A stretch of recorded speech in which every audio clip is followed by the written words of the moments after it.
Hello friends, smart chat P S സിയുടെ മറ്റൊരു വീഡിയോയിലേക്ക് എല്ലാവർക്കും സ്വാഗതം. SCERT 10th സ്റ്റാൻഡേർഡിലെ ഒന്നാമത്തെ അധ്യായമായ ലോകത്തെ സ്വാധീനിച്ച വിപ്ലവങ്ങൾ എന്ന പാഠഭാഗമാണ് നമ്മളിന്ന് പഠിക്കാൻ പോകുന്നത്. പി എസ് സിയുടെ ഒരു ഇമ്പോർട്ടൻറ്റ് ചാപ്റ്ററാണിത്. ഇതിനകം ഒരുപാട് ക്വസ്റ്റ്യൻസ് ഈ ചാപ്റ്ററിൽ നിന്ന് നമ്മൾ PYQ ആയിട്ട് കണ്ടു കഴിഞ്ഞു. അപ്പോൾ നമുക്ക് ഈ അധ്യായത്തിലെ ഒറ്റ ഭാഗവും വിട്ടുപോകാതെ കംപ്ലീറ്റ് ആയിട്ട് ഇന്നത്തെ ക്ലാസ്സോടെ പഠിച്ച് തീർത്തിരിക്കണം. അപ്പോൾ നമുക്ക് ക്ലാസ്സിലേക്ക് കടക്കുന്നതിന് മുന്നേ ആയിട്ട് എൻ്റെ ചാനൽ സബ്സ്ക്രൈബ് ചെയ്യാതെ വീഡിയോ കാണുന്നവരാണെങ്കിൽ ഒന്ന് സബ്സ്ക്രൈബ് ചെയ്ത് സപ്പോർട്ട് ചെയ്യണം. അതേപോലെ വീഡിയോ ഇഷ്ടമാവുന്നുണ്ടെങ്കിൽ ലൈക്ക് ചെയ്യാനും ഷെയർ ചെയ്യാനും ഒന്നും മറക്കരുത്. നമുക്ക് ക്ലാസ്സിലേക്ക് കടക്കാം. ലോകത്തെ സ്വാധീനിച്ച വിപ്ലവങ്ങൾ. ഈ ചാപ്റ്ററിൽ ആദ്യം തന്നെ പറയുന്നത് കുമാരൻ ആശാൻ്റെ ഒരു ഉദ്ബോധനം എന്ന കവിതയിൽ നിന്നുള്ള വരികൾ രേഖപ്പെടുത്തിയ ഫലകത്തിൻ്റെ ചിത്രമാണ് കാണിക്കുന്നത്. ആ ഫലകത്തിൽ എഴുതിയത് ഇങ്ങനെയാണ്: സ്വാതന്ത്ര്യം തന്നെ അമൃതം, സ്വാതന്ത്ര്യം തന്നെ ജീവിതം, പാരതന്ത്ര്യം മാനികൾക്ക് മൃതിയേക്കാൾ ഭയാനകം. കുമാരനാശാൻ്റെ ഒരു ഉദ്ബോധനം എന്ന കവിതയിൽ നിന്നെടുത്ത വരികളാണിത്. മനുഷ്യജീവിതത്തിൽ സ്വാതന്ത്ര്യത്തിന് എത്രമാത്രം പ്രാധാന്യമുണ്ട് എന്നുള്ള കാര്യമാണ് നമുക്ക് ഈ വരിയിലൂടെ മനസ്സിലാക്കാൻ പറ്റുന്നത്. പല നാട്ടിലും സാധാരണക്കാർക്ക് നാം ഇന്ന് അനുഭവിക്കുന്നത് പോലുള്ള സ്വാതന്ത്ര്യം ലഭിച്ചിരുന്നില്ല. സ്വാതന്ത്ര്യം നിഷേധിക്കപ്പെട്ട ജനതയ്ക്ക് അത് നേടിയെടുക്കാൻ സമരമാർഗങ്ങൾ സ്വീകരിക്കേണ്ടി വന്നു. ചിലർ സഹന സമരത്തിൻ്റെ മാർഗം തിരഞ്ഞെടുത്തപ്പോൾ മറ്റു ചിലർ സായുധ സമരത്തിൻ്റെ പാതയാണ് സ്വീകരിച്ചത്. സ്വാതന്ത്ര്യവും അവകാശവും നിഷേധിക്കുന്ന വ്യവസ്ഥിതിയെ മാറ്റി പുതിയ ഒന്നിനെ സ്ഥാപിക്കാനാണ് ഈ സമരങ്ങൾ ഓരോന്നും ശ്രമിച്ചത്. അതുകൊണ്ട് ഇവ വിപ്ലവങ്ങൾ എന്നറിയപ്പെടുന്നു. ആദ്യകാലത്തുണ്ടായ വിപ്ലവങ്ങൾക്ക് ഒരു പ്രധാന ഘടകമാണ് നവോത്ഥാനം. ആദ്യകാലത്തുണ്ടായ വിപ്ലവങ്ങൾക്ക് ഒരു പ്രധാന ഘടകമാണ് നവോത്ഥാനം. നവോത്ഥാനം മനുഷ്യൻ്റെ ചിന്തയിലും കാഴ്ചപ്പാടിലും ജീവിതത്തിലും ശ്രദ്ധേയമായ മാറ്റങ്ങൾ ഉണ്ടാക്കി. നവോത്ഥാനമാണ് മനുഷ്യൻ്റെ ചിന്തയിലും കാഴ്ചപ്പാടിലും ജീവിതത്തിലും ശ്രദ്ധേയമായ മാറ്റങ്ങൾ ഉണ്ടാക്കിയത്. ആ മാറ്റങ്ങളാണ് ഒന്ന് മാനവികത, ശാസ്ത്രബോധം എന്നിവയൊക്കെ നവോത്ഥാനം വഴി വന്ന മനുഷ്യ മനസ്സിലെ മാറ്റങ്ങളാണ്. ഇവിടെ ഒരു പോയിന്റും കൂടെ പറയുന്നുണ്ട്. കുമാരനാശാൻ്റെ സ്മാരകം സ്ഥിതി ചെയ്യുന്നത് കായിക്കര. കുമാരനാശാൻ സ്മാരകം സ്ഥിതി ചെയ്യുന്നത് കായിക്കര. നവോത്ഥാനത്തിൻ്റെ ഫലമായി ശാസ്ത്രരംഗത്തുണ്ടായ പുരോഗതി 18ാം നൂറ്റാണ്ടിൽ യൂറോപ്പിൽ ജ്ഞാനോദയത്തിന് രൂപം നൽകി. അപ്പം ജ്ഞാനോദയം എന്ന് പറഞ്ഞാൽ എന്താ? യൂറോപ്പിൽ ശാസ്ത്രരംഗത്തുണ്ടായ കണ്ടുപിടുത്തങ്ങളാണ് ജ്ഞാനോദയം. യൂറോപ്പിൽ ശാസ്ത്രരംഗത്തുണ്ടായ കണ്ടുപിടുത്തങ്ങളാണ് ജ്ഞാനോദയം. നവോത്ഥാനത്തിൻ്റെ ഫലമായി ശാസ്ത്രരംഗത്തുണ്ടായ പുരോഗതി 18ാം നൂറ്റാണ്ടിൽ യൂറോപ്പിൽ ജ്ഞാനോദയത്തിന് രൂപം നൽകി. സ്വാതന്ത്ര്യം, ജനാധിപത്യം, സമത്വം, ദേശീയത തുടങ്ങിയ ആശയങ്ങൾ ജ്ഞാനോദയ ചിന്തകർ പ്രചരിപ്പിച്ചു. അന്ന് നിലവിലുണ്ടായിരുന്ന ഏകാധിപത്യ വ്യവസ്ഥകളെ എതിർക്കാൻ ലോകത്തിൻ്റെ വിവിധ ഭാഗങ്ങളിലുള്ള ജനങ്ങൾക്ക് ഇത് പ്രചോദനം നൽകി. ഈ എതിർപ്പുകൾ പല നാടുകളിലും ജനകീയ വിപ്ലവമായി വികസിച്ചു. അത്തരം വിപ്ലവങ്ങളെയും അവയുടെ ഫലങ്ങളെയും കുറിച്ചാണ് നമ്മൾ ഈ പാഠഭാഗത്തിൽ പ്രതിപാദിക്കുന്നത്. ജ്ഞാനോദയം എന്താണെന്ന് നോക്കാം. അതൊരു ബോക്സിലാക്കിയിട്ട് നമുക്ക് ചാപ്റ്ററിൽ കൊടുത്തിട്ടുണ്ട്. യൂറോപ്പിൽ ശാസ്ത്രരംഗത്തുണ്ടായ കണ്ടുപിടുത്തങ്ങളാണ് ജ്ഞാനോദയം എന്ന ബൗദ്ധികവും സാംസ്കാരികവുമായ പ്രസ്ഥാനത്തിന് രൂപം നൽകിയത്. യുക്തിചിന്തയ്ക്ക് പ്രാധാന്യം നൽകിയ ജ്ഞാനോദയ ചിന്തകർ സമൂഹം നിരന്തരം പുരോഗതിയിലേക്ക് വളരുകയാണെന്ന് അഭിപ്രായപ്പെട്ടു. അപ്പോൾ എന്താ പറയുന്നത്? യൂറോപ്പിൽ ശാസ്ത്രരംഗത്തുണ്ടായ കണ്ടുപിടുത്തങ്ങളാണ് ജ്ഞാനോദയം എന്ന ബൗദ്ധികവും സാംസ്കാരികവുമായ പ്രസ്ഥാനത്തിന് രൂപം നൽകിയത്. യുക്തിചിന്തയ്ക്ക് പ്രാധാന്യം നൽകിയ ജ്ഞാനോദയ ചിന്തകർ സമൂഹം നിരന്തരം പുരോഗതിയിലേക്കാണ് വളരുന്നതെന്ന് അഭിപ്രായപ്പെട്ടു. അടുത്ത നമുക്ക് നോക്കാനുള്ളത് അമേരിക്കൻ സ്വാതന്ത്ര്യ സമരം. 18ാം നൂറ്റാണ്ടിൻ്റെ രണ്ടാം പകുതിയിൽ വടക്കേ അമേരിക്കയുടെ വിവിധ ഭാഗങ്ങളിൽ മുഴങ്ങിക്കേട്ട മുദ്രാവാക്യമാണ് പ്രാതിനിധ്യമില്ലാതെ നികുതിയില്ല. ജെയിംസ് ഓട്ടിസ് ആണ് ഇതിന് രൂപം നൽകിയത്. ഈ മുദ്രാവാക്യത്തിന് രൂപം നൽകിയത് ജെയിംസ് ഓട്ടിസ് ആണ്. പ്രാതിനിധ്യമില്ലാതെ നികുതിയില്ല എന്നത് അമേരിക്കൻ സ്വാതന്ത്ര്യ സമരത്തിലെ മുദ്രാവാക്യമാണ്. ജെയിംസ് ഓട്ടിസ് ആണ് പ്രാതിനിധ്യമില്ലാതെ നികുതിയില്ല എന്ന മുദ്രാവാക്യത്തിന് രൂപം നൽകിയത്. ഇനി അമേരിക്കൻ സ്വാതന്ത്ര്യ സമരം എന്താണെന്ന് നോക്കാം. 16ാം നൂറ്റാണ്ടിൻ്റെ ആരംഭം മുതൽ യൂറോപ്പിൽ നിന്ന് വടക്കേ അമേരിക്കയിലേക്ക് ജനങ്ങൾ കുടിയേറാൻ തുടങ്ങി. 16ാം നൂറ്റാണ്ടിൻ്റെ ആരംഭം മുതൽ യൂറോപ്പിലുള്ള ജനങ്ങൾ വടക്കേ അമേരിക്കയിലേക്ക് കുടിയേറാൻ തുടങ്ങി. വിഭവങ്ങൾ കൈയടക്കുക എന്നതായിരുന്നു കുടിയേറ്റത്തിൻ്റെ പ്രധാന ലക്ഷ്യം. വിഭവങ്ങൾ കൈയടക്കുകയായിരുന്നു കുടിയേറ്റക്കാരുടെ പ്രധാന ലക്ഷ്യം. 18ാം നൂറ്റാണ്ടോടെ ഇംഗ്ലണ്ട് വടക്കേ അമേരിക്കയുടെ കിഴക്കൻ തീരങ്ങളിൽ 13 കോളനികൾ സ്ഥാപിച്ചു.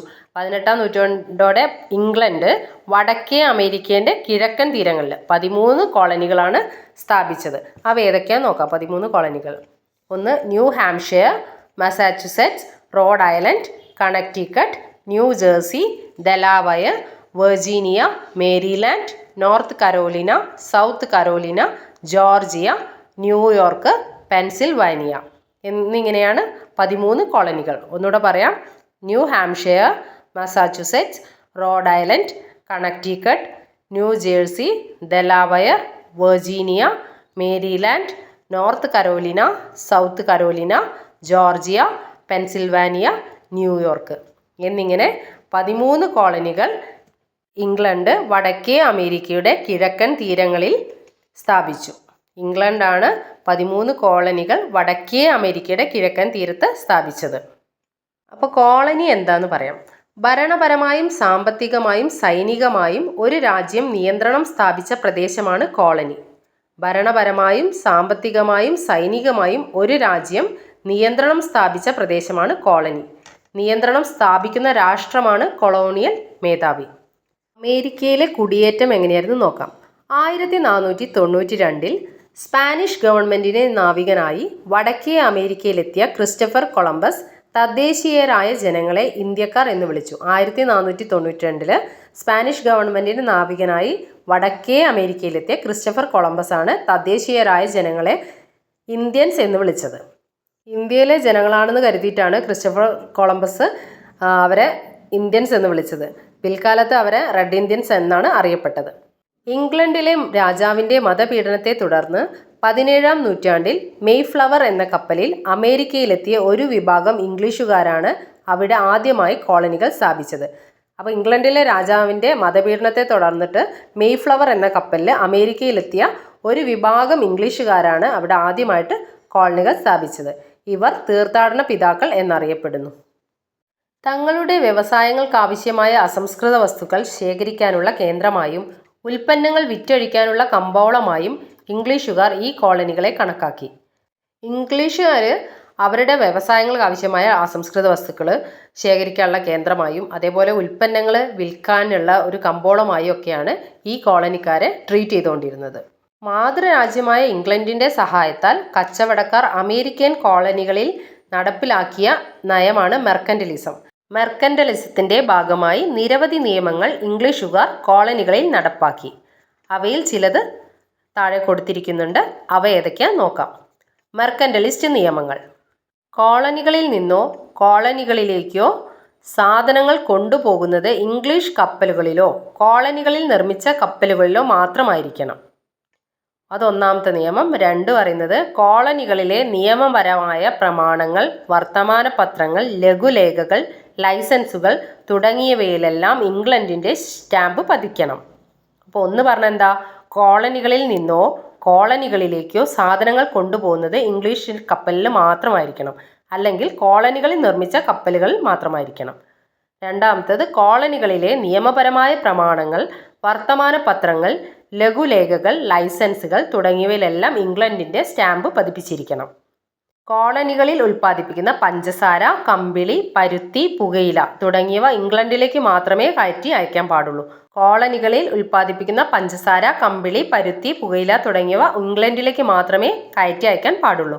കോളനികളിൽ നിലനിർത്തിയിട്ടുള്ള ഇംഗ്ലീഷുകാരുടെ സൈന്യത്തിനുള്ള താമസ സ്ഥലവും അത്യാവശ്യ സൗകര്യങ്ങളും കോളനിക്കാർ നൽകണം. കോളനിയിലേക്ക് ഇറക്കുമതി ചെയ്യുന്ന തേയില, ഗ്ലാസ്, കടലാസ് എന്നിവയ്ക്ക് ഇറക്കുമതി ചുങ്കം നൽകണം. കോളനിയിൽ ഉൽപ്പാദിപ്പിക്കുന്ന പഞ്ചസാര, കമ്പിളി, പരുത്തി, പുകയിലൊക്കെ ഇംഗ്ലണ്ടിലേക്ക് മാത്രമേ കയറ്റി അയക്കാൻ പാടുള്ളൂ. പക്ഷേ കോളനിയിലേക്ക് ഇറക്കുമതി ചെയ്യുന്ന തേയില, ഗ്ലാസ്, കടലാസ് എന്നിവയ്ക്ക് ഇറക്കുമതി ചുങ്കം അവരെ ഏർപ്പാടാക്കി. അടുത്ത് പറയുന്നത് ബോസ്റ്റൺ ടീ പാർട്ടിയാണ്. ഇംഗ്ലീഷ് ഗവൺമെൻറ് തേയിലയുടെ മേൽ ഉയർന്ന നികുതി ചുമത്തിയതിനെതിരെ അമേരിക്കയിൽ ശക്തമായ പ്രതിഷേധം ഉയർന്നു വന്നു. 1773 ഡിസംബർ 16 രാത്രിയിൽ റെഡ് ഇന്ത്യക്കാരുടെ വേഷം ധരിച്ച ബോസ്റ്റണിലെ ഒരു വിഭാഗം ജനങ്ങൾ ബോസ്റ്റൺ തുറമുഖത്ത് നങ്കൂരമിട്ടിരുന്ന ഇംഗ്ലീഷ് കപ്പലിൽ കയറി അതിലുണ്ടായിരുന്ന 342 പെട്ടി തേയില കടലിലേക്ക് വലിച്ചെറിഞ്ഞു. ഇത് ബോസ്റ്റൺ ടീ പാർട്ടി എന്നറിയപ്പെടുന്നു. അപ്പം ബോസ്റ്റൺ ടീ പാർട്ടി നടന്ന വർഷവും ഡേറ്റും ഇമ്പോർട്ടൻ്റ് ആണ്. 1773 ഡിസംബർ 16 1773 ഡിസംബർ 16 342 തേയില പെട്ടികളാണ് കടലിലേക്ക് വലിച്ചെറിഞ്ഞത്. ഇംഗ്ലീഷ് ഗവൺമെൻറ്റിൻ്റെ തേയിലയുടെ മേൽ ഉയർന്ന ടാക്സ് ഏർപ്പെടുത്തിയത് അമേരിക്ക ശക്തമായ പ്രതിഷേധത്തിന് കാരണമായി. 1773 ഡിസംബർ 16 രാത്രി റെഡ് ഇന്ത്യക്കാരുടെ വേഷം ധരിച്ച ബോസ്റ്റണിലെ ഒരു വിഭാഗം ജനങ്ങളാണ് ബോസ്റ്റൺ തുറമുഖത്ത് നങ്കൂരമിട്ടിരുന്ന കപ്പലിൽ കയറി 342 തേയില പെട്ടികൾ കടലിലെറിഞ്ഞ് നശിപ്പിച്ചു. ഇതാണ് ബോസ്റ്റൺ ടീ പാർട്ടി എന്നറിയപ്പെടുന്നത്. അമേരിക്കൻ സ്വാതന്ത്ര്യ സമരത്തിന് പ്രചോദനം നൽകിയ ചില ചിന്തകരും അവരുടെ ആശയങ്ങളെയും നമുക്ക് നോക്കാം. ഇതൊക്കെ PYQ ആണ്, ഒരുപാട് തവണ വന്ന ക്വസ്റ്റ്യൻസ് ആണ് കേട്ടോ.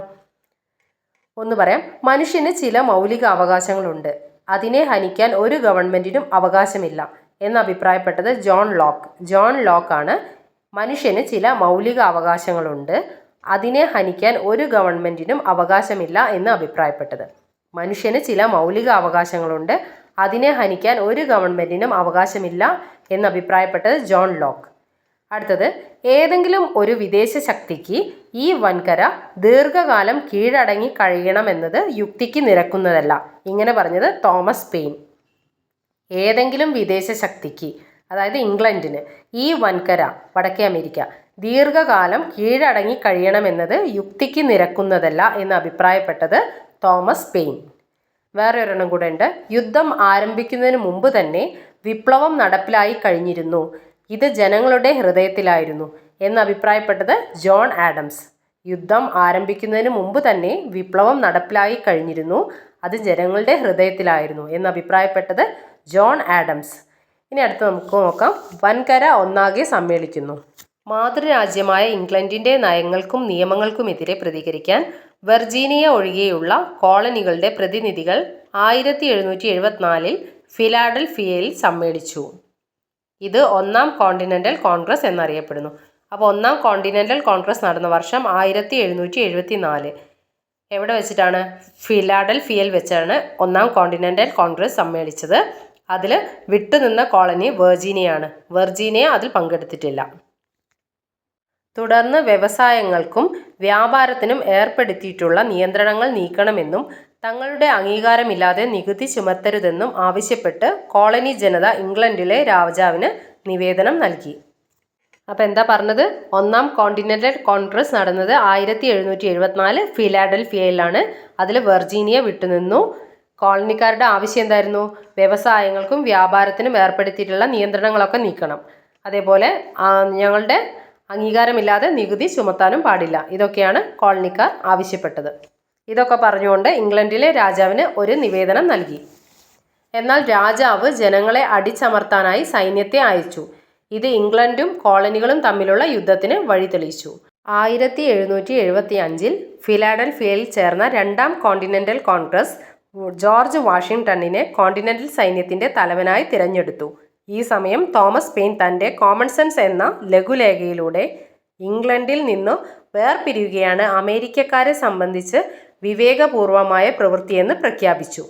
അപ്പോൾ ഇതിലെന്താ പറയുന്നത്? രണ്ടാം കോണ്ടിനെൻ്റൽ കോൺഗ്രസ് 1775 ഫിലാഡൽഫിയയിൽ തന്നെ ചേർന്നു. ആ കോണ്ടിനെൻ്റൽ കോൺഗ്രസിൻ്റെ തലവനായി ജോർജ് വാഷിംഗ്ടണിനെ തിരഞ്ഞെടുത്തു. ഇംഗ്ലണ്ടിൽ നിന്ന് വേർപിരിയുകയാണ് അമേരിക്കക്കാരെ സംബന്ധിച്ച് വിവേകപൂർവമായ പ്രവൃത്തി എന്ന് അഭിപ്രായപ്പെട്ടത് തോമസ് പെയിനാണ് തൻ്റെ ലഘുലേഖയായ കോമൺ സെൻസിലൂടെ. ഇംഗ്ലണ്ടിൽ നിന്ന് വേർപിരിയുകയാണ് അമേരിക്കക്കാരെ സംബന്ധിച്ച് വിവേകപൂർവമായ പ്രവൃത്തി എന്ന് പ്രഖ്യാപിച്ചത് തോമസ് പെയിൻ തൻ്റെ ലഘുലേഖയായ കോമൺ സെൻസ് എന്ന ബുക്കിലൂടെയാണ് ഇങ്ങനെ പ്രഖ്യാപിച്ചത്. അടുത്തത് ഇമ്പോർട്ടൻ്റ് ആണ്. 1776 ജൂലൈ 4 അമേരിക്കൻ കോണ്ടിനെൻ്റൽ കോൺഗ്രസ് ലോക പ്രശസ്തമായ സ്വാതന്ത്ര്യ പ്രഖ്യാപനം നടത്തി. അപ്പം അമേരിക്കൻ സ്വാതന്ത്ര്യ പ്രഖ്യാപനം നടന്നത് 1776 ജൂലൈ 4. അമേരിക്കൻ കോണ്ടിനെൻ്റൽ കോൺഗ്രസ് സ്വാതന്ത്ര്യ പ്രഖ്യാപനം നടത്തിയത് 1776 ജൂലൈ 4 ഈ സ്വാതന്ത്ര്യ പ്രഖ്യാപനം തയ്യാറാക്കിയത് തോമസ് ജെഫേഴ്സണും ബെഞ്ചമിൻ ഫ്രാങ്ക്ലിനുമാണ് സ്വാതന്ത്ര്യ പ്രഖ്യാപനം തയ്യാറാക്കിയത്. സ്വാതന്ത്ര്യ പ്രഖ്യാപനത്തോടെ ഇംഗ്ലണ്ടും അമേരിക്കൻ കോളനികളും തമ്മിൽ ആരംഭിച്ച യുദ്ധം 1781 അവസാനിച്ചു. 1781 ഇംഗ്ലണ്ടും അമേരിക്കൻ കോളനികളും തമ്മിൽ ആരംഭിച്ച യുദ്ധം അവസാനിച്ചു. 1783 പാരീസ് ഉടമ്പടി പ്രകാരം ഇംഗ്ലണ്ട് 13 കോളനികളുടെ സ്വാതന്ത്ര്യം അംഗീകരിച്ചു. 1781 ഇംഗ്ലണ്ടും അമേരിക്കൻ കോളനികളും തമ്മിലുള്ള യുദ്ധം അവസാനിച്ചു. 1783 പാരീസ് ഉടമ്പടി പ്രകാരം ഇംഗ്ലണ്ട് 13 കോളനികളുടെ സ്വാതന്ത്ര്യം അംഗീകരിച്ചു.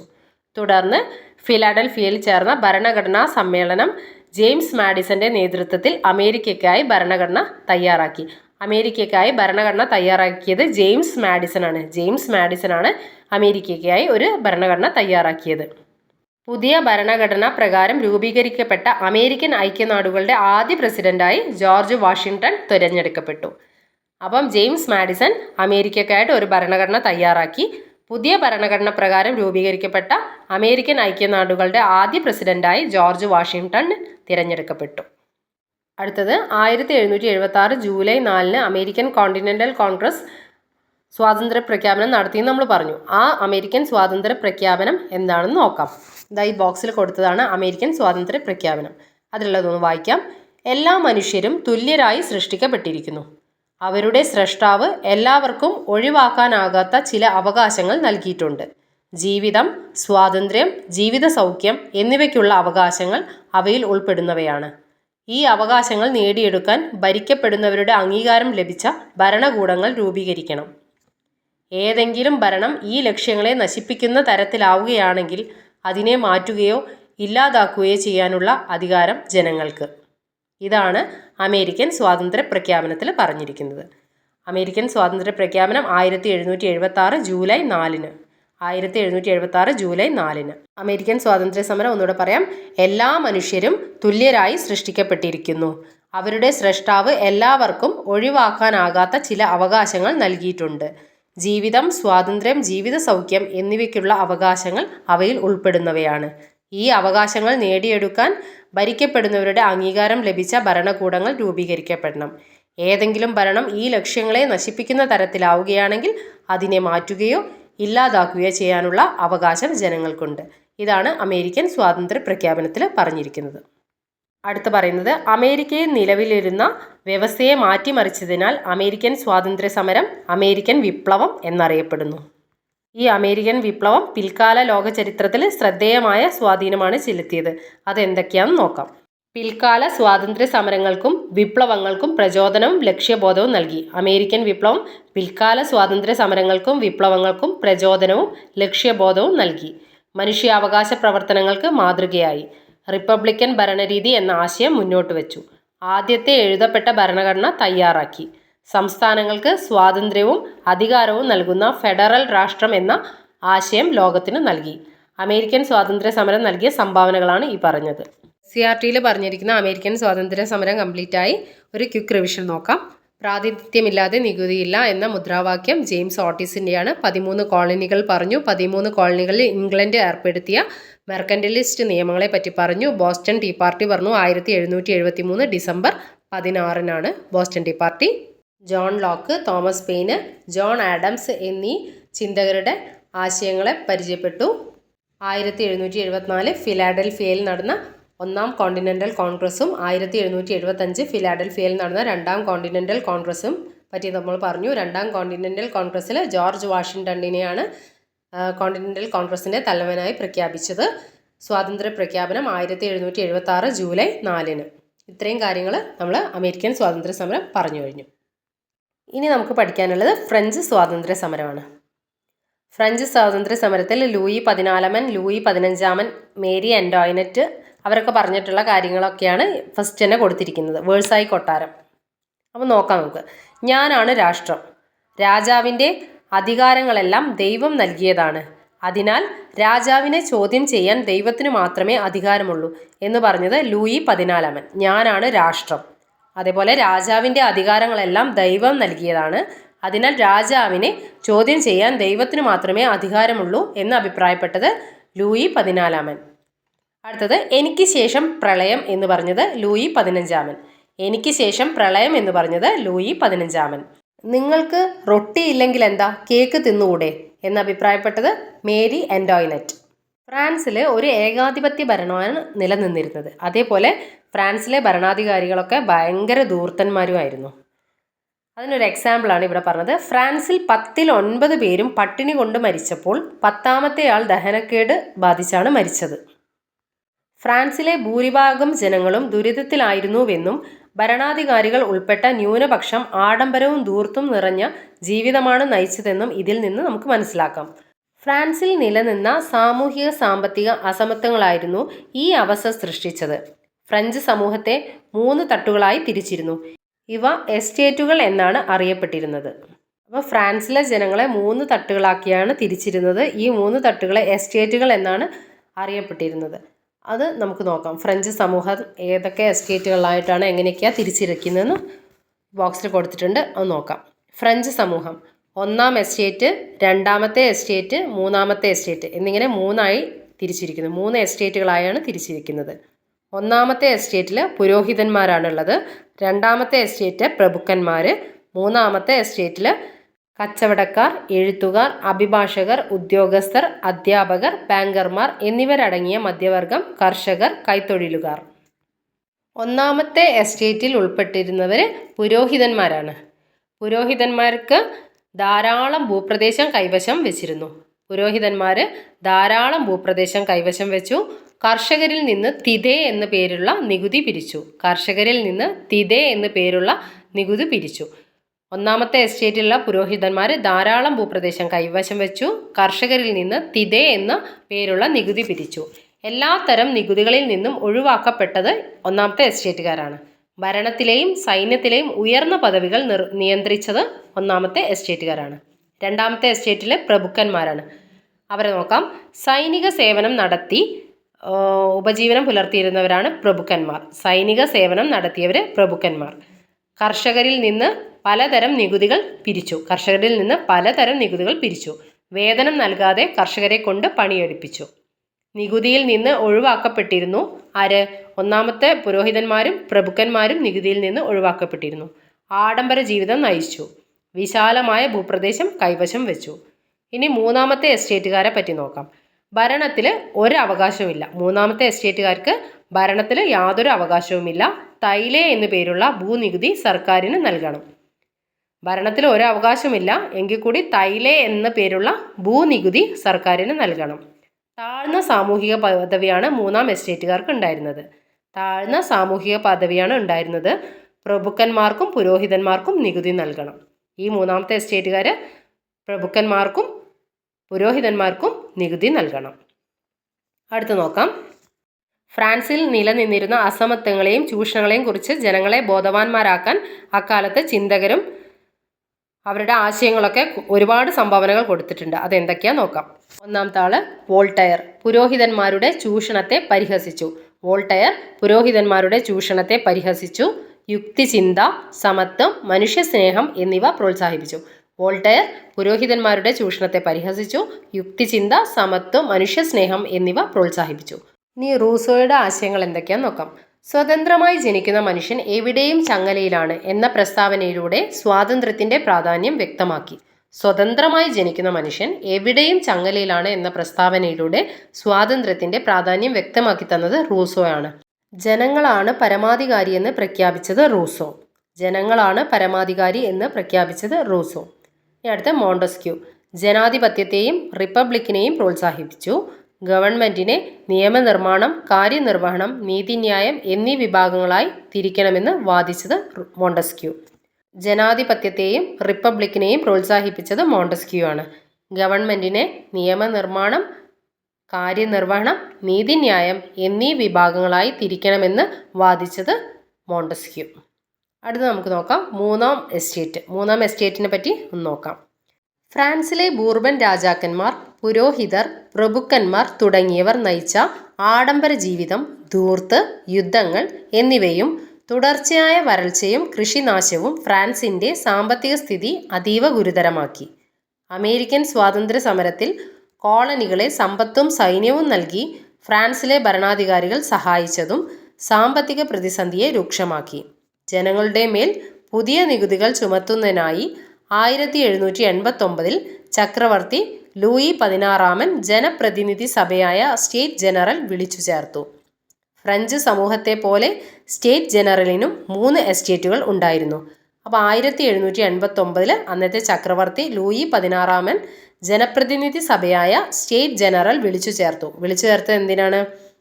ജനങ്ങളുടെ മേൽ കൂടുതൽ ടാക്സുകൾ ചുമത്താൻ വേണ്ടിയാണ് 1789 അന്നത്തെ ചക്രവർത്തിയായ ലൂയി 16 ജനപ്രതിനിധി സഭയായ സ്റ്റേറ്റ് ജനറൽ വിളിച്ചു ചേർത്തത്. ഫ്രഞ്ച് സമൂഹത്തെ പോലെ തന്നെ സ്റ്റേറ്റ് ജനറലിന് 3 എസ്റ്റേറ്റുകൾ ഉണ്ടായിരുന്നു. ഫ്രഞ്ച് വിപ്ലവ സമയത്തെ ഭരണാധികാരി ആരാന്നുള്ളത് ഒരു PYQ ആണ്. ഫ്രഞ്ച് വിപ്ലവ സമയത്തുള്ള ഭരണാധികാരിയാണ് ലൂയി 16. ലൂയി 16 കാലത്താണ് ഫ്രഞ്ച് വിപ്ലവം നടന്നത്. അപ്പോൾ ഈ ലൂയി 16 1789 സ്റ്റേറ്റ് ജനറൽ വിളിച്ചു ചേർത്തത്. ഈ സാമ്പത്തിക പ്രതിസന്ധി കാരണം ജനങ്ങളുടെ മേൽ കൂടുതൽ നികുതി അടിച്ചേൽപ്പിക്കാൻ വേണ്ടിയാണ് സ്റ്റേറ്റ് ജനറൽ വിളിച്ചു ചേർത്തത്. ഫ്രഞ്ച് സമൂഹത്തെ പോലെ സ്റ്റേറ്റ് ജനറലിന് 3 എസ്റ്റേറ്റുകൾ ഉണ്ടായിരുന്നു. ഓരോ എസ്റ്റേറ്റിനും ഓരോ വോട്ട് മതിയെന്നും മറിച്ച് ഓരോ അംഗത്തിനും ഓരോ വോട്ട് വേണ്ട എന്നും രാജാവിനെ അനുകൂലിക്കുന്ന ആദ്യത്തെ 2 എസ്റ്റേറ്റുകൾ വാദിച്ചു. ഈ എസ്റ്റേറ്റുകാരെന്താ പറയുന്നത്? ഓരോ എസ്റ്റേറ്റിനും ഓരോ വോട്ട് മതി, 3 എസ്റ്റേറ്റിനും ഓരോ എസ്റ്റേറ്റിനും ഓരോ വോട്ട് വീതം, ആകെ 3 വോട്ട് മതി എന്നാണ് ആദ്യത്തെ 2 എസ്റ്റേറ്റുകാർ പറയുന്നത്. ഓരോ എസ്റ്റേറ്റിനും ഓരോ വോട്ട് മതിയെന്നും ഓരോ അംഗത്തിനും ഓരോ വോട്ട് വേണ്ട എന്നും രാജാവിനെ അനുകൂലിക്കുന്ന ആദ്യത്തെ 2 എസ്റ്റേറ്റുകൾ വാദിച്ചു. എന്നാൽ 3 എസ്റ്റേറ്റുകളിലെയും ഓരോ അംഗത്തിനും ഓരോ വോട്ട് തന്നെ വേണമെന്ന് കോമൺസ് എന്നറിയപ്പെടുന്ന 3ാമത്തെ എസ്റ്റേറ്റിൻ്റെ ആവശ്യം. അപ്പോൾ കോമൺസ് എന്താ പറയുന്നത്? 3ാമത്തെ എസ്റ്റേറ്റുകാർ പറയുന്നത് എന്താ? ഓരോ എസ്റ്റേറ്റിനും ഓരോ വോട്ടല്ല, ഓരോ അംഗത്തിനും ഓരോ വോട്ട് വേണം എന്നാണ് കോമൺസ് അഭിപ്രായപ്പെട്ടത്. അപ്പോൾ ഓരോ എസ്റ്റേറ്റിലും എത്ര പേരുണ്ട് എന്നുള്ള ഒരു ബോക്സ് കൊടുത്തിട്ടുണ്ട്. 1ാമത്തെ എസ്റ്റേറ്റിൽ 285 അംഗങ്ങളാണ് ഉണ്ടായിരുന്നത്. 2ാമത്തെ എസ്റ്റേറ്റിൽ 308 അംഗങ്ങളാണ് ഉണ്ടായത്.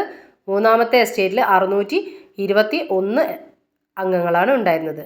വോട്ട് ചെയ്യുന്നതിലെ തർക്കം തുടരവേ 3ാമത്തെ എസ്റ്റേറ്റിലെ അംഗങ്ങൾ തങ്ങളാണ് ഫ്രാൻസിൻ്റെ ദേശീയ അസംബ്ലി എന്ന് പ്രഖ്യാപിച്ചു. 3ാമത്തെ എസ്റ്റേറ്റുകാർ പറഞ്ഞു ഞങ്ങളാണ് ഫ്രാൻസിൻ്റെ ദേശീയ അസംബ്ലി എന്ന് പ്രഖ്യാപിച്ചു. അവർ അടുത്തുള്ള ഒരു ടെന്നീസ് കോർട്ടിൽ സമ്മേളിച്ചു. ഫ്രാൻസിനായി ഒരു ഭരണഘടന തയ്യാറാക്കിയ ശേഷം മാത്രമേ പിരിയുകയുള്ളൂ എന്ന് അവർ പ്രതിജ്ഞ ചെയ്തു. ഇത് ടെന്നീസ് കോർട്ട് പ്രതിജ്ഞ എന്ന് അറിയപ്പെടുന്നു. 1789 ജൂലൈ 14 സ്വാതന്ത്ര്യം, സമത്വം, സാഹോദര്യം എന്നീ മുദ്രാവാക്യങ്ങൾ മുഴക്കിക്കൊണ്ട് വിപ്ലവകാരികൾ ബൂർബൻ രാജവാഴ്ചയുടെ പ്രതീകമായിരുന്ന ബാസ്റ്റീൽ ജയിൽ തകർത്തു. ഇതിനെ ഫ്രഞ്ച് വിപ്ലവത്തിൻ്റെ ആരംഭമായി കണക്കാക്കുന്നു. ഫ്രഞ്ച് വിപ്ലവത്തിൻ്റെ ആരംഭമായി കണക്കാക്കുന്ന ബാസ്റ്റീൽ ജയിൽ തകർച്ചയാണ്. 1789 ജൂലൈ 14 ബാസ്റ്റീൽ ജയിൽ തകർത്തത്. 1789 ജൂലൈ 14 സ്വാതന്ത്ര്യം, സമത്വം, സാഹോദര്യം എന്നീ മുദ്രാവാക്യങ്ങൾ മുഴക്കിക്കൊണ്ട് വിപ്ലവകാരികൾ ബൂർബൻ രാജവാഴ്ചയുടെ പ്രതീകമായിരുന്ന ബാസ്റ്റീൽ ജയിൽ തകർത്തു. ഇതിനെ ഫ്രഞ്ച് വിപ്ലവത്തിൻ്റെ ആരംഭമായി കണക്കാക്കുന്നു. 1789 ഓഗസ്റ്റ് 12 ദേശീയ അസംബ്ലി മനുഷ്യാവകാശ പ്രഖ്യാപനം പാസാക്കി. 1789 ഓഗസ്റ്റ് 12 ദേശീയ അസംബ്ലി മനുഷ്യാവകാശ പ്രഖ്യാപനം പാസാക്കി. 1789 ഒക്ടോബറിൽ പാരീസ് നഗരത്തിലെ ആയിരക്കണക്കിന് സ്ത്രീകൾ ഭക്ഷണം വേണം എന്ന മുദ്രാവാക്യവുമായി വേഴ്സായ് കൊട്ടാരത്തിലേക്ക് പ്രകടനം നടത്തി. 1789 ഒക്ടോബറിൽ പാരീസ് നഗരത്തിലെ ആയിരക്കണക്കിന് സ്ത്രീകൾ ഭക്ഷണം വേണം എന്ന മുദ്രാവാക്യവുമായി വേഴ്സായ് കൊട്ടാരത്തിലേക്ക് പ്രകടനം നടത്തി. 1792 സെപ്റ്റംബറിൽ പുതുതായി രൂപീകരിച്ച ഭരണഘടനയനുസരിച്ച് തിരഞ്ഞെടുക്കപ്പെട്ട ദേശീയ കൺവെൻഷൻ ഫ്രാൻസിനെ ഒരു റിപ്പബ്ലിക്കായി പ്രഖ്യാപിച്ചു. 1792 സെപ്റ്റംബറിലാണ് തിരഞ്ഞെടുക്കപ്പെട്ട ദേശീയ കൺവെൻഷൻ ഫ്രാൻസിനെ ഒരു റിപ്പബ്ലിക്കായി പ്രഖ്യാപിച്ചത്. അടുത്തത് ഫ്രാൻസിൽ നടന്ന ഒരു ഭീകരവാഴ്ച. 1793 ജൂലൈയിൽ ഫ്രാൻസിൻ്റെ ആഭ്യന്തര കാര്യങ്ങൾ നിയന്ത്രിക്കുന്നതിനായി റോബീസ്പിയറുടെ നേതൃത്വത്തിൽ ഒരു പൊതു സുരക്ഷാ കമ്മിറ്റി രൂപീകരിച്ചു. 1793 ജൂലൈയിൽ ഫ്രാൻസിൻ്റെ ആഭ്യന്തര കാര്യങ്ങൾ നിയന്ത്രിക്കാൻ റോബീസ്പിയറുടെ നേതൃത്വത്തിൽ ഒരു പൊതു സുരക്ഷാ കമ്മിറ്റി രൂപീകരിച്ചു. മിറാബോ, ഡാന്റൺ തുടങ്ങിയവർ ഇതിലെ അംഗങ്ങളായിരുന്നു. ഈ പൊതു സുരക്ഷാ കമ്മിറ്റിയിലെ അംഗങ്ങളാണ് മിറാബോ, ഡാന്റൺ. ശത്രുക്കളെന്ന് തോന്നിയ എല്ലാവരെയും അവർ ഗില്ലറ്റിൻ എന്ന യന്ത്രം ഉപയോഗിച്ച് നിഷ്കരുണം വധിച്ചു. ശത്രുക്കളെന്ന് തോന്നിയ എല്ലാവരെയും അവർ ഗില്ലറ്റിൻ എന്ന യന്ത്രം ഉപയോഗിച്ച് നിഷ്കരുണം വധിച്ചു. നിരവധി പ്രഭുക്കന്മാരും പുരോഹിതന്മാരും ഇതിന് ഇരയായി. ലൂയി 16 മേരി ആന്റോയിനറ്റും ഗില്ലറ്റിന് ഇരയായി. അവസാനം റോബീസ്പിയറും ഗില്ലറ്റിന് ഇരയായി. 1794 ജൂലൈ വരെ നീണ്ടുനിന്ന ഈ ഭരണം ഭീകരവാഴ്ച എന്നറിയപ്പെടുന്നു. ഭീകരവാഴ്ച നടന്ന കാലഘട്ടം 1793 ജൂലൈ മുതൽ 1794 ജൂലൈ വരെ. 1793 ജൂലൈ മുതൽ 1794 ജൂലൈ വരെയാണ് ഭീകരവാഴ്ച നടന്ന കാലഘട്ടം. മിറാബോ, ഡാന്റൺ എന്നിവ പൊതുസുരക്ഷാ കമ്മിറ്റിയിലെ അംഗങ്ങളായിരുന്നു.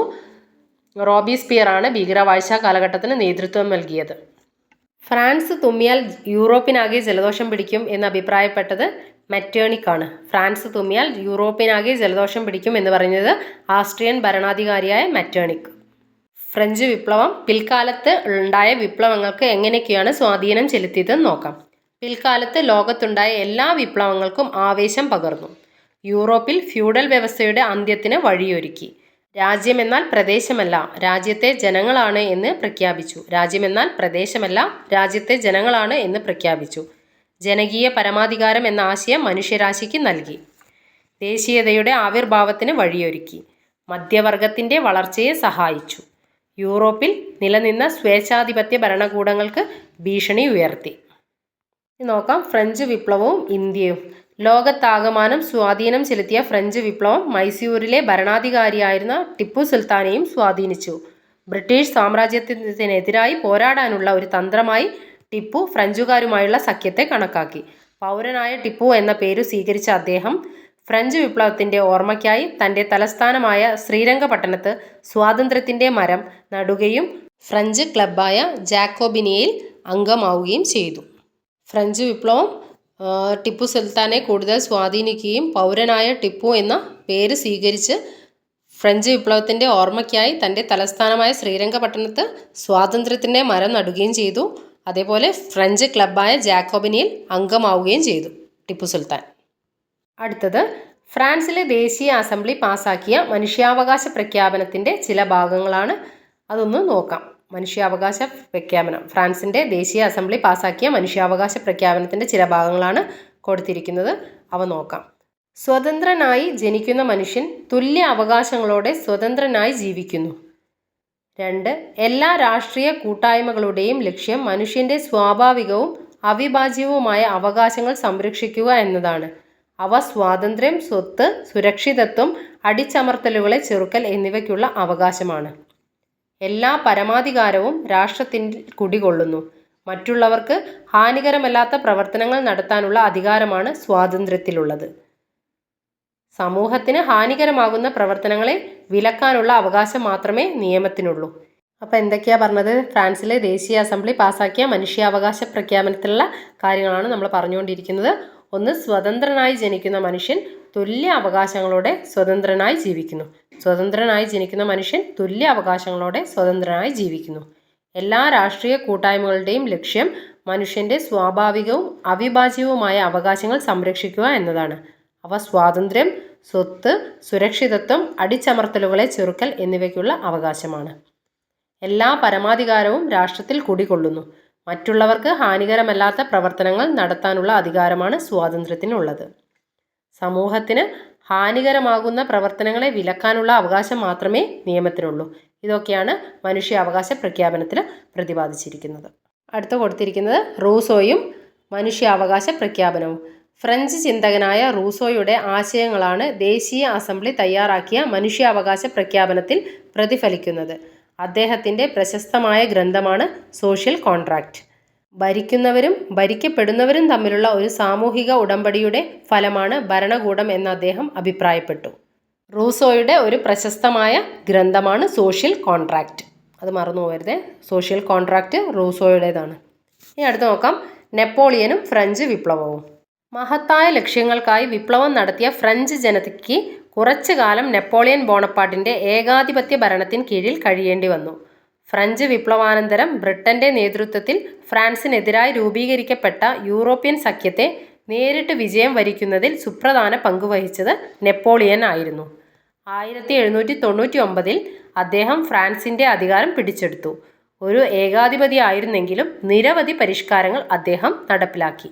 നെപ്പോളിയൻ ഫ്രാൻസിനായി മുന്നോട്ട് വെച്ച പരിഷ്കാരങ്ങളാണ് ഇവ. നോക്കാം ഏതൊക്കെയാണ്. കർഷകരെ കൃഷിഭൂമിയുടെ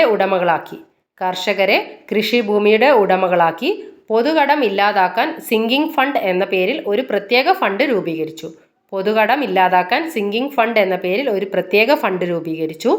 ഗതാഗത പുരോഗതിക്കായി നിരവധി റോഡുകൾ നിർമ്മിച്ചു. പുരോഹിതന്മാരുടെ മേൽ രാജ്യത്തിൻ്റെ നിയന്ത്രണം ഏർപ്പെടുത്തി. സാമ്പത്തിക പ്രവർത്തനങ്ങൾക്കായി ബാങ്ക് ഓഫ് ഫ്രാൻസ് സ്ഥാപിച്ചു. നിലവിലുള്ള നിയമങ്ങൾ ക്രോഡീകരിച്ച് ഒരു പുതിയ നിയമസംഹിത ഉണ്ടാക്കി. ഇതൊക്കെയാണ് നെപ്പോളിയൻ കൊണ്ടുവന്ന പരിഷ്കാരങ്ങൾ. നെപ്പോളിയൻ്റെ കാലഘട്ടത്തിൽ ഫ്രാൻസിൽ ദേശീയത ശക്തിപ്പെട്ടു. നെപ്പോളിയൻ്റെ കാലഘട്ടത്തിലാണ് ഫ്രാൻസിൽ ദേശീയത ശക്തിപ്പെട്ടത്. യൂറോപ്യൻ രാജ്യങ്ങളെ ഒന്നൊന്നായി ആക്രമിച്ച നെപ്പോളിയൻ്റെ പരിഷ്കാരങ്ങൾ യൂറോപ്പിലാകമാനം വ്യാപിപ്പിക്കുമോ എന്ന് മറ്റു യൂറോപ്യൻ രാജ്യങ്ങൾ ഭയപ്പെട്ടു. ഇംഗ്ലണ്ടിൻ്റെ നേതൃത്വത്തിൽ അവർ സംഘടിച്ചു. നെപ്പോളിയനെയല്ല, ഫ്രഞ്ച് വിപ്ലവത്തിൻ്റെ ആശയങ്ങളെയാണ് അവർ ഭയപ്പെട്ടത്. 1815 നടന്ന വാട്ടർലൂ യുദ്ധത്തിൽ യൂറോപ്പിൻ്റെ സഖ്യസൈന്യത്തോട് പരാജയപ്പെട്ട നെപ്പോളിയന് അധികാരം നഷ്ടപ്പെട്ടു. 1815 നടന്ന വാട്ടർലൂ യുദ്ധത്തിലൂടെയാണ് നെപ്പോളിയന് അധികാരം നഷ്ടമായത്. ഫ്രഞ്ച് വിപ്ലവം മുന്നോട്ട് വെച്ച ആശയങ്ങളാണ്: 1. മധ്യവർഗത്തിൻ്റെ ഉയർച്ച, ഫ്യൂഡലിസത്തിൻ്റെ അന്ത്യം, ദേശീയത. നെപ്പോളിയൻ്റെ പരിഷ്കാരങ്ങൾ എന്തൊക്കെയായിരുന്നു? കർഷകരെ കൃഷിഭൂമിയുടെ ഉടമകളാക്കി. പൊതുകടം ഇല്ലാതാക്കാൻ സിങ്കിങ് ഫണ്ട് എന്ന പേരിൽ പ്രത്യേക ഫണ്ട് രൂപീകരിച്ചു. ഗതാഗത പുരോഗതിക്കായി റോഡ് നിർമ്മിച്ചു. പുരോഹിതന്മാരുടെ മേൽ രാജ്യത്തിൻ്റെ നിയന്ത്രണം ഏർപ്പെടുത്തി. സാമ്പത്തിക പ്രവർത്തനങ്ങൾക്കായി ബാങ്ക് ഓഫ് ഫ്രാൻസ് നിർമ്മിച്ചു. നിലവിലുള്ള നിയമങ്ങൾ ക്രോഡീകരിച്ച് ഒരു പുതിയ നിയമസംഹിത ഉണ്ടാക്കി. ഇതൊക്കെയാണ് നെപ്പോളിയൻ്റെ പരിഷ്കാരങ്ങൾ. ഇതോടുകൂടി SCERTയിലുള്ള ഫ്രഞ്ച് വിപ്ലവം നമ്മൾ കംപ്ലീറ്റ് ആയിട്ട് പഠിച്ചു. ക്വിക്ക് റിവിഷനിൽ നിങ്ങൾ നോക്കേണ്ട കാര്യങ്ങൾ: 3 എസ്റ്റേറ്റിനെ പറ്റി പറഞ്ഞു. വോൾട്ടയർ, റൂസോ, മോണ്ടസ്ക്യൂ അവരെ ആശയങ്ങൾ പറഞ്ഞു. ബാസ്റ്റീൽ ജയിൽ തകർച്ച, ഭീകരവാഴ്ച, ഫ്രഞ്ച് വിപ്ലവത്തെ സ്വാധീനിച്ച ഘടകങ്ങൾ, മനുഷ്യാവകാശ പ്രഖ്യാപനം, അതേപോലെ നെപ്പോളിയൻ്റെ പരിഷ്കാരങ്ങളും പഠിച്ചു. ഇനി നമുക്ക് പഠിക്കാനുള്ളത് ലാറ്റിൻ അമേരിക്കൻ വിപ്ലവമാണ്. ഇതിൽ ആദ്യം തന്നെ കൊടുത്തിരിക്കുന്നത് തെക്കേ അമേരിക്കയിലെ പ്രാചീന സംസ്കാരത്തിൻ്റെ കേന്ദ്രങ്ങളിലൊന്നായ മാച്ചു പിച്ചുവിൽ കണ്ട കാഴ്ചകളാണ് ലാറ്റിൻ അമേരിക്കൻ കവി പാബ്ലോ നെരൂദ വിവരിക്കുന്നത്. മാച്ചു പിച്ചുവിൻ്റെ ഉയരങ്ങൾ. Pablo Neruda. മാച്ചു പിച്ചു സ്ഥിതി ചെയ്യുന്നത് പെറുവിലാണ് കേട്ടോ. ലാറ്റിൻ അമേരിക്ക എന്ന് പറയുന്നത് തെക്കേ അമേരിക്കയും മധ്യ അമേരിക്കയും വെസ്റ്റ് ഇൻഡീസ് ദ്വീപുകളും ഉൾപ്പെടുന്ന പ്രദേശമാണ് ലാറ്റിൻ അമേരിക്ക. തെക്കേ അമേരിക്ക, മധ്യ അമേരിക്ക, വെസ്റ്റ് ഇൻഡീസ് ദ്വീപുകളും ഉൾപ്പെടുന്ന പ്രദേശമാണ് ലാറ്റിൻ അമേരിക്ക. 16-17 നൂറ്റാണ്ടുകളിൽ ഇവിടെ ലാറ്റിൻ ഭാഷാ കുടുംബത്തിൽപ്പെട്ട സ്പാനിഷ്, പോർച്ചുഗീസ് എന്നീ ഭാഷകൾ സംസാരിക്കുന്ന സ്പെയിൻകാരും പോർച്ചുഗീസുകാരും കോളനികൾ സ്ഥാപിച്ചു. അതിനാലാണ് ഈ പ്രദേശം ലാറ്റിൻ അമേരിക്ക എന്നറിയപ്പെടുന്നത്. ലാറ്റിൻ അമേരിക്കയെ കോളനിയാക്കി കൊണ്ടു നടന്നത് സ്പെയിൻകാരും പോർച്ചുഗീസുകാരാണ്. ലാറ്റിൻ അമേരിക്കയെ കോളനിയാക്കിയ സ്പെയിൻകാരും പോർച്ചുഗീസുകാരും തങ്ങളുടെ ഭാഷയും മതവും ആചാരവും അവിടെ പ്രചരിപ്പിച്ചു.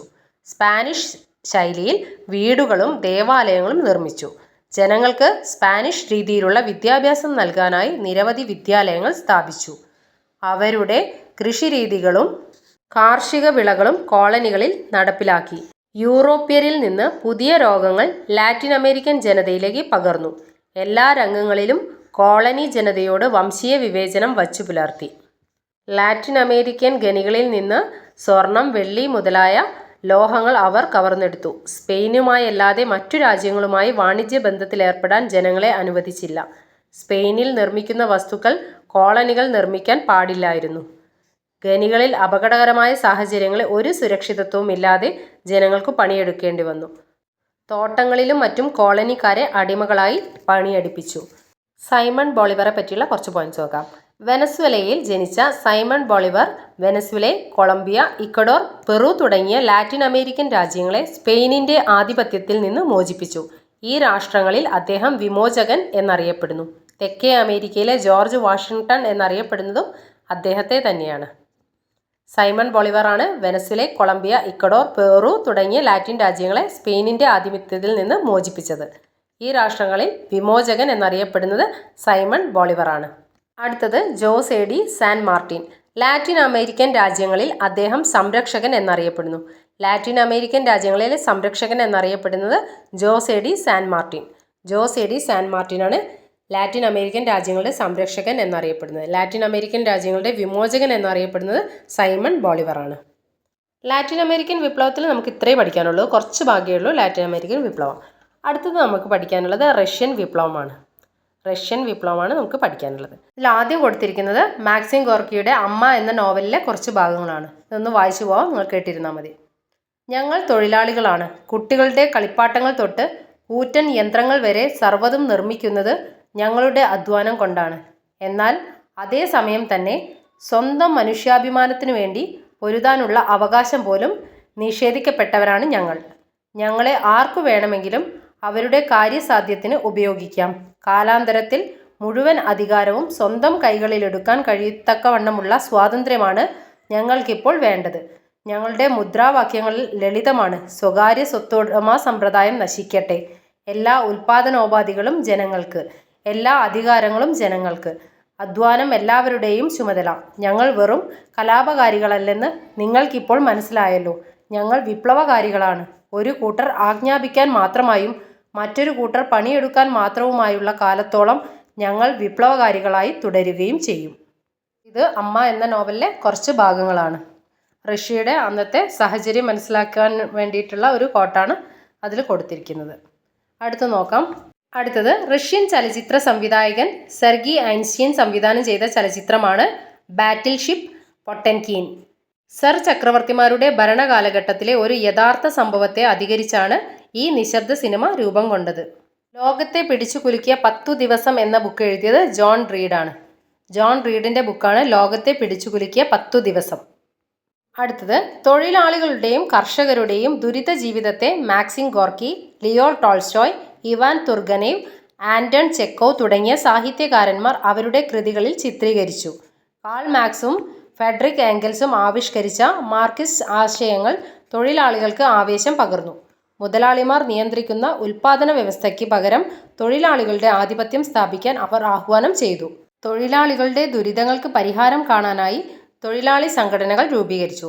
മാർക്സിസ്റ്റ് ആശയങ്ങൾക്ക് അധിഷ്ഠിതമായ സോഷ്യൽ ഡെമോക്രാറ്റിക് വർക്കേഴ്സ് പാർട്ടി രൂപം കൊണ്ടു. ഈ പാർട്ടി പിന്നീട് മെൻഷെവിക്കുകൾ എന്നും ബോൾഷെവിക്കുകൾ എന്നും രണ്ടായി പിരിഞ്ഞു. മെൻഷെവിക്കുകൾ എന്നാൽ ന്യൂനപക്ഷവും ബോൾഷെവിക്കുകൾ ഭൂരിപക്ഷവുമാണ്.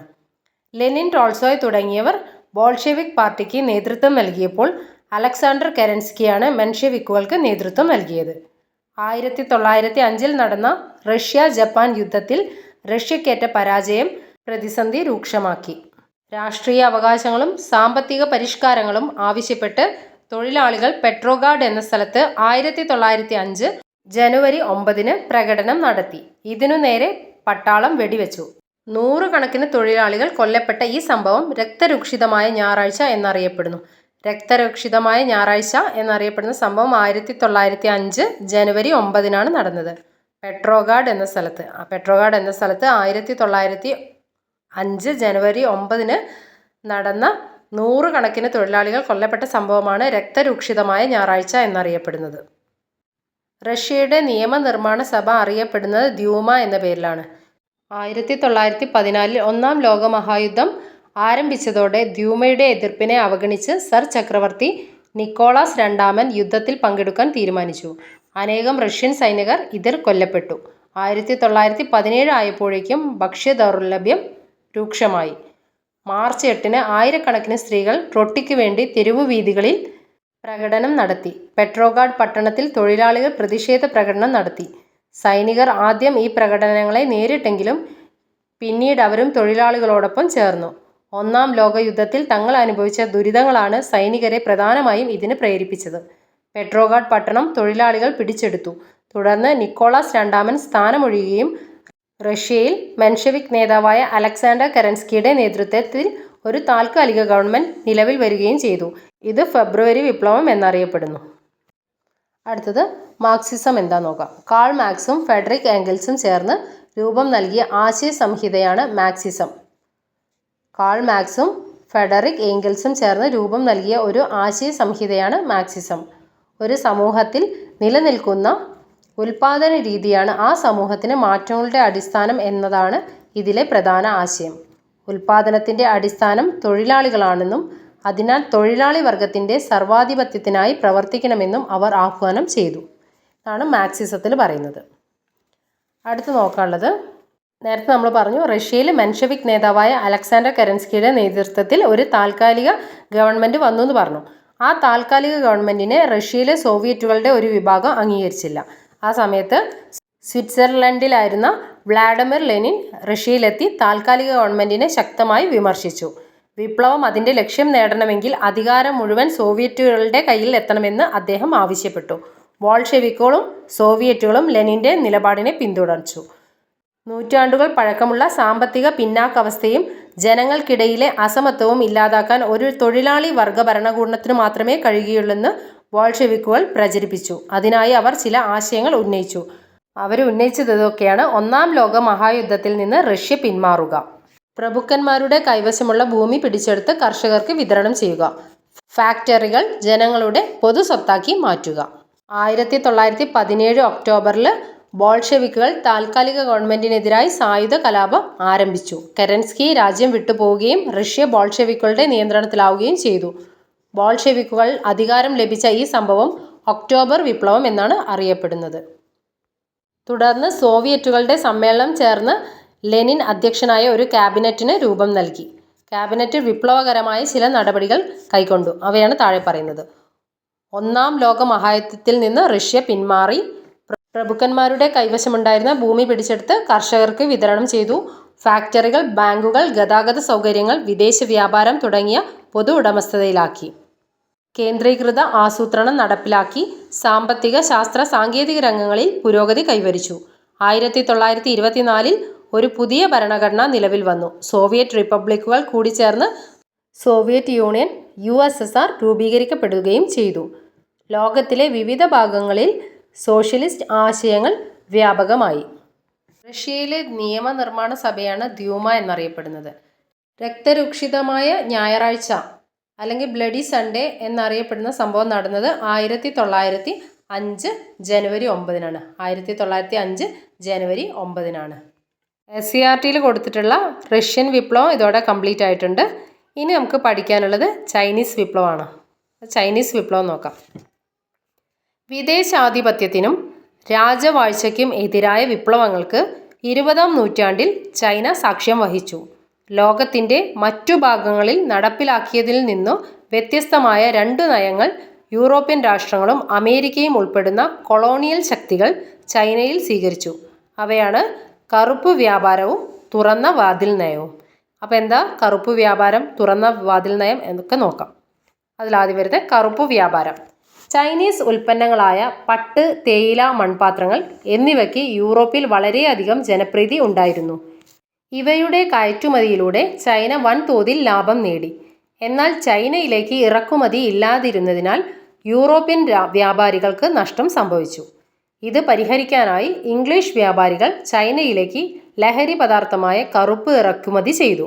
ഇത് ചൈനയുടെ വ്യാപാരത്തെയും ഇതിൻ്റെ ഉപയോഗം ചൈനീസ് ജനതയുടെ മാനസിക നിലയെയും പ്രതികൂലമായി ബാധിച്ചു. ഇതോടെ സാമ്പത്തികമായും മാനസികമായും ചൈനക്കാർ അടിമത്തത്തിലായി. ചൈനീസ് ഉൽപ്പന്നങ്ങളായ പട്ടും, തേയില, മൺപാത്രങ്ങൾ എന്നിവ യൂറോപ്പിലേക്ക് കയറ്റുമതി ചെയ്തു. പക്ഷേ ചൈനയിലേക്ക് ഇറക്കുമതി ഉണ്ടായിരുന്നില്ല. ഇത് യൂറോപ്പിലേക്ക് വരുന്ന വ്യാപാരികൾക്ക് വലിയ നഷ്ടമാണ് ഉണ്ടാക്കിയത്. അപ്പോൾ ഇതിന് പരിഹാരമായി ഇംഗ്ലീഷ് വ്യാപാരികൾ ചൈനയിലേക്ക് ലഹരി പദാർത്ഥമായ കറുപ്പ് ഇറക്കുമതി ചെയ്തു. ഇതാണ് കറുപ്പ് വ്യാപാരം. ഇനി വരുന്ന തുറന്ന വാതിൽ നയം. 19-ാം നൂറ്റാണ്ടിൻ്റെ അവസാനമാകുമ്പോൾ നിരവധി യൂറോപ്യൻ രാജ്യങ്ങൾ ചൈനയിൽ വ്യാപാരാനുകൂല്യങ്ങൾ കരസ്ഥമാക്കി. എന്നാൽ ഈ സമയത്ത് ചൈനയിൽ ശ്രദ്ധിക്കാൻ കഴിയാതിരുന്ന അമേരിക്കയ്ക്ക് ഈ ആനുകൂല്യങ്ങൾ ലഭിച്ചില്ല. തുടർന്ന് അമേരിക്കയുടെ സ്റ്റേറ്റ് സെക്രട്ടറി ജോൺ ഹേ പ്രഖ്യാപിച്ച നയമാണ് തുറന്ന വാതിൽ നയം. തുറന്ന വാതിൽ നയം പ്രഖ്യാപിച്ചത് അമേരിക്കൻ സ്റ്റേറ്റ് സെക്രട്ടറിയായ ജോൺ ഹേ ആണ്. തുറന്ന വാതിൽ നയം എന്ന് പറഞ്ഞാൽ ചൈനയുടെ കമ്പോളങ്ങളിൽ എല്ലാ രാജ്യങ്ങൾക്കും തുല്യ അവകാശവും അവസരവും ഉണ്ടെന്ന് അമേരിക്ക വാദിച്ചു. ഇതാണ് തുറന്ന വാതിൽ നയം കൊണ്ട് ഉദ്ദേശിക്കുന്നത്. അമേരിക്കയ്ക്ക് ചൈനയിൽ ഇടപെടാനുള്ള അവസരം ഒരുക്കുക എന്നതാണ് ഈ നയത്തിൻ്റെ ലക്ഷ്യം. തുറന്ന വാതിൽ നയത്തിൻ്റെ ലക്ഷ്യം എന്ന് പറയുന്നത് തന്നെ അമേരിക്കയ്ക്ക് ചൈനയിൽ ഇടപെടാനുള്ള അവസരം ഒരുക്കുക. ജോൺ ഹേ, സ്റ്റേറ്റ് സെക്രട്ടറിയായ ജോൺ ഹേ ആണ് ഇത് പ്രഖ്യാപിച്ചത്. തുറന്ന വാതിൽ നയം പ്രഖ്യാപിച്ചത് അമേരിക്കയുടെ സ്റ്റേറ്റ് സെക്രട്ടറിയായ ജോൺ ഹേ ആണ്. ചൈന ഭരിച്ചിരുന്ന മഞ്ചു രാജവംശം വിദേശ ഇടപെടലിനും ആധിപത്യത്തിനും അനുകൂലമായ നിലപാടാണ് സ്വീകരിച്ചത്. അന്ന് കാലത്ത് ചൈന ഭരിച്ചിരുന്ന മഞ്ചു രാജവംശം വിദേശികൾക്ക് ഇടപെടാനും അവരുടെ ആധിപത്യത്തിനൊക്കെ അനുകൂലമായ നിലപാടാണ് സ്വീകരിച്ചത്. ചൈനയിൽ പ്രവർത്തിച്ചിരുന്ന ചില രഹസ്യ സംഘടനകൾ ഇതിനെതിരെ 1900 കലാപം സംഘടിപ്പിച്ചു. ബോക്സറുടെ മുഷ്ടിയായിരുന്നു അവരുടെ മുദ്ര. അതിനാൽ ഇത് ബോക്സർ കലാപം എന്നറിയപ്പെടുന്നു. 1911 ഡോക്ടർ സൺയാട് സെന്നിൻ്റെ നേതൃത്വത്തിൽ മഞ്ചു രാജ്യഭരണത്തിനെതിരായി ചൈനയിൽ വിപ്ലവം നടന്നു. സൺയാട് സെന്നിൻ്റെ ആശയങ്ങളാണ് ദേശീയത, ജനാധിപത്യം, സോഷ്യലിസം. ദേശീയത, മഞ്ചൂറിയൻ പ്രദേശക്കാരായ മഞ്ചു രാജവംശത്തെയും സാമ്രാജ്യത്വ ശക്തികളെയും പുറത്താക്കുക. ജനാധിപത്യം, ജനാധിപത്യ ഭരണം സ്ഥാപിക്കുക. സോഷ്യലിസം എന്ന് പറഞ്ഞാൽ മൂലധനത്തെ നിയന്ത്രിക്കുകയും ഭൂമി തുല്യമായി വിതരണം നടത്തുകയും ചെയ്യുക. സൺയാട് സെൻ്റെ 3 ആശയങ്ങളാണ് ദേശീയത, ജനാധിപത്യം, സോഷ്യലിസം. ദക്ഷിണ ചൈനയിൽ സൺയാട് സെന്നിൻ്റെ നേതൃത്വത്തിൽ കുമിന്താങ് പാർട്ടി ഒരു റിപ്പബ്ലിക്കൻ ഭരണം സ്ഥാപിച്ചു. സൺയാട് സെന്നിൻ്റെ 3 ആശയങ്ങളാണ് ദേശീയത, ജനാധിപത്യം, സോഷ്യലിസം. സൺയാട് സെന്നിൻ്റെ മരണത്തിന് ശേഷം ചിയാങ് കൈഷക്കാണ് ഭരണാധിപനായി വന്നത്. ചിയാങ് കൈഷക് ചൈനയിൽ സൈനിക ഏകാധിപത്യ ഭരണത്തിന് തുടക്കം കുറിച്ചു. ചിയാങ് കൈഷക്കിൻ്റെ ഭരണം എന്ന് പറഞ്ഞാൽ സൈനിക ഏകാധിപത്യ ഭരണമായിരുന്നു. കമ്മ്യൂണിസ്റ്റുകളുമായുള്ള സഹകരണം ഉപേക്ഷിച്ച് അദ്ദേഹം അമേരിക്ക അടക്കമുള്ള വിദേശ ശക്തികൾക്ക് ചൈനയിൽ യഥേഷ്ടം ഇടപെടാൻ അവസരമൊരുക്കി. ചിയാങ് കൈഷക്ക് സൈനിക ഏകാധിപത്യ ഭരണമാണ് ചൈനയിൽ കൊണ്ടുവന്നത്. അദ്ദേഹം കമ്മ്യൂണിസ്റ്റുകളുമായിട്ടുള്ള എല്ലാ സഹകരണവും ഉപേക്ഷിച്ച് അമേരിക്ക അടക്കമുള്ള വിദേശ ശക്തികൾക്ക് ചൈനയിൽ യഥേഷ്ടം ഇടപെടാനുള്ള അവസരം ഒരുക്കിക്കൊടുത്തു. ചൈനയുടെ കൽക്കരി, ഇരുമ്പ് വ്യവസായങ്ങൾ, ബാങ്കിംഗ്, വിദേശ വ്യാപാരം തുടങ്ങിയ മേഖലകളിലെല്ലാം നിയന്ത്രിച്ചത് വിദേശ രാജ്യങ്ങളായിരുന്നു. ചിയാങ് കൈഷക്കിൻ്റെ നയങ്ങളെ കമ്മ്യൂണിസ്റ്റുകൾ എതിർത്തതിനെ തുടർന്ന് അവരെ ക്രൂരമായി നേരിട്ടു. ഈ സമയം ചൈനീസ് കമ്മ്യൂണിസ്റ്റ് പാർട്ടിയുടെ നേതാവായി മാവോ സേതുങ് ഉയർന്നു വന്നു. 1934 കമ്മ്യൂണിസ്റ്റുകൾ മാവോയുടെ നേതൃത്വത്തിൽ തെക്കൻ ചൈനയിലെ കിയാങ്സിയിൽ നിന്ന് ഒരു യാത്ര ആരംഭിച്ചു. നിരവധി പ്രതിബന്ധങ്ങൾ തരണം ചെയ്തുകൊണ്ടുള്ള അതിസാഹസികമായ ഈ യാത്ര വടക്കു പടിഞ്ഞാറൻ യെനാനിൽ അവസാനിച്ചു. യാത്രയിലുടനീളം ധാരാളം കൃഷിഭൂമിയും അനേകം ഗ്രാമങ്ങളും പ്രഭുക്കന്മാരിൽ നിന്ന് പിടിച്ചെടുത്ത് കർഷകർക്കു നൽകി. ഏകദേശം 12,000 കിലോമീറ്റർ സഞ്ചരിച്ച ഈ യാത്ര ലോങ് മാർച്ച് എന്നറിയപ്പെടുന്നു. അപ്പം ലോങ് മാർച്ച് നടത്തിയത് മാവോ സേതുങ്ങാണ്. 1934 തെക്കൻ ചൈനയിലെ കിയാൻസിയിൽ നിന്നാണ് ഈ യാത്ര ആരംഭിച്ചത്. 1934 ലോങ് മാർച്ച് ആരംഭിച്ചത് മാവോ സേതുങ്. 12,000 കിലോമീറ്റർ സഞ്ചരിച്ച ഈ യാത്ര ലോങ് മാർച്ച് എന്നറിയപ്പെടുന്നു. തൽഫലമായി വിദേശാധിപത്യത്തിനെതിരെ ചൈനീസ് ജനതയുടെ പോരാട്ടത്തിൻ്റെ പ്രതീകമായി കമ്മ്യൂണിസ്റ്റുകളും മാവോ സേതുങ്ങും മാറി.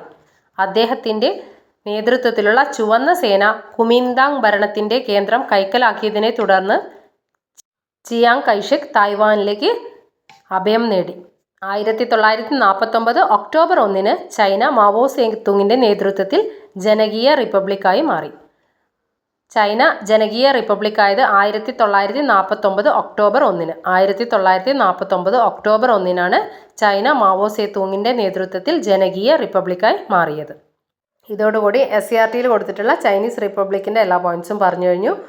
ഇനി SCERTയിൽ ലാസ്റ്റ് ഒരു ബോക്സ് കൊടുത്തിട്ടുണ്ട്. നമ്മൾ ഇതുവരെ പറഞ്ഞ വിപ്ലവങ്ങളെല്ലാം കൂടി ഒന്ന് ക്രോഡീകരിച്ച് കൊടുത്താണ്. ഒന്ന് വായിച്ചു പോകാം. ലോകത്തെ മാറ്റിമറിച്ച വിപ്ലവങ്ങൾ.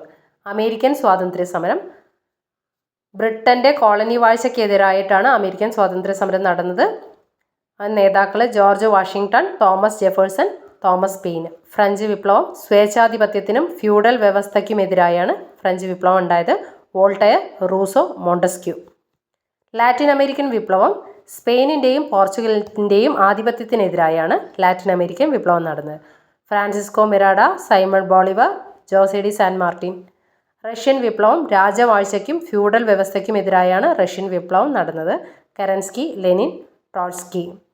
ചൈനീസ് വിപ്ലവം നടന്നത് വിദേശാധിപത്യത്തിനും ഫ്യൂഡൽ വ്യവസ്ഥയ്ക്കുമെതിരെ മഞ്ചു രാജ്യവാഴ്ചയ്ക്കെതിരെയാണ് ചൈനീസ് വിപ്ലവം നടന്നത്. അപ്പോൾ ഇതോടുകൂടി 10th സ്റ്റാൻഡേർഡിലെ ഫസ്റ്റ് ചാപ്റ്ററായ ലോകത്തെ സ്വാധീനിച്ച വിപ്ലവങ്ങൾ എന്ന ചാപ്റ്റർ നമ്മൾ കംപ്ലീറ്റ് ആയിട്ട് പഠിച്ചു കഴിഞ്ഞു. നിങ്ങൾക്ക് ഈ വീഡിയോ ഇഷ്ടമാവുന്നുണ്ടെങ്കിൽ ലൈക്ക് ചെയ്യാനും ഷെയർ ചെയ്യാനൊന്നും മറക്കരുത്. അതേപോലെ ചാനൽ സബ്സ്ക്രൈബ് ചെയ്യാതെ വീഡിയോ കാണുന്നവരാണെങ്കിൽ സബ്സ്ക്രൈബ് ചെയ്ത് സപ്പോർട്ട് ചെയ്യണേ. Thank you for watching.